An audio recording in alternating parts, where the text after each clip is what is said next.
प्रश्न राखौँ कि हजुर यो जस्तो नि हाम्रो यो तपाईँ शून्य सहनशीलता भनेपछि यो भ्रष्टाचारको अन्त्य गर्नु भन्नुभयो होइन।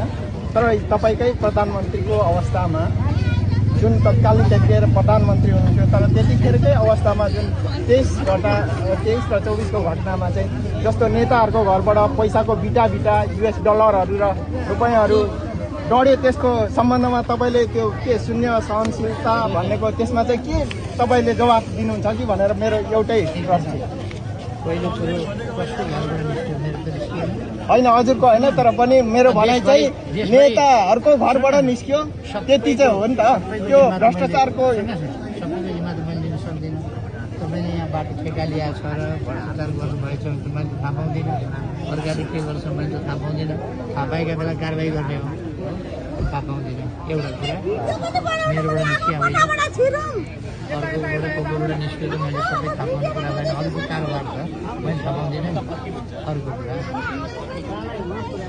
धेरै कुरा चाहिँ कस्तो छ भने शेरबहादुरको घरबाट पैसा निस्किएको देखाएको थियो नि, त्यो अर्कै देशमा कहीँ कतैको केही बनाएर त्यो AI हुन्छ छ, त्यसले फोटाहरू बनाउँछ, त्यसले हाल्छ।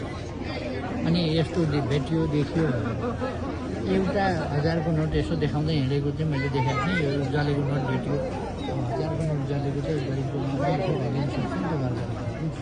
त्यस्तै 1000, 2000, 4000, 10,000 कुरा होला। नत्र भने त्यो जुन फोटो देखाइयो त्यो चाहिँ नकली फोटो हो।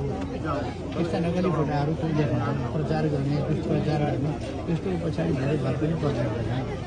अनि यसमा तपाईँले भन्दै गर्दाखेरि त्यतिखेरकै अवस्थामा पत्रकारहरूले लाइभ पनि दियो होइन, 1-2 दिनपछि पनि गएर ती डढेका टुक्राहरू देखायो होइन। त्यसमा चाहिँ अब हामीले त्यो AI भनेर चाहिँ मलाई चाहिँ विश्वास लागेन होइन। त्यो अब त्यो तपाईँहरूको होइन मूल्याङ्कन के छ र अब आउने दिनहरूमा ती डढेका पैसाहरू त्यस्ता भ्रष्टाचारीहरूलाई चाहिँ के गर्न सक्नुहुन्छ यदि तपाईँ अब निर्वाचित भएर प्रधानमन्त्री हुनुभयो भने चाहिँ? प्रमाणित भएका सबै भ्रष्टाचारी हामी अनुसन्धान गर्छौँ, प्रमाणित रूपमा भ्रष्टाचारी देखियो भने कारवाही गर्छौँ। त्यो मैले भनेको छु म भ्रष्टाचार गर्दिनँ, अरूलाई पनि गर्न दिन्न। अब मैले भित्रभित्र त घरमा कसले गरेको छ, कारोबारमा कसले गरेको छ थाहा पाउँदिनँ। थाहा पाएका दिन कारवाही गर्छु।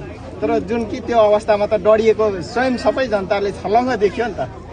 मैले अघि त्यसले अब त्यो होइन तपाईँको एउटा जिज्ञासा त्यो AI हो, तर AI होइन त्यो पत्रकारले त प्रष्ट देखाएको छ।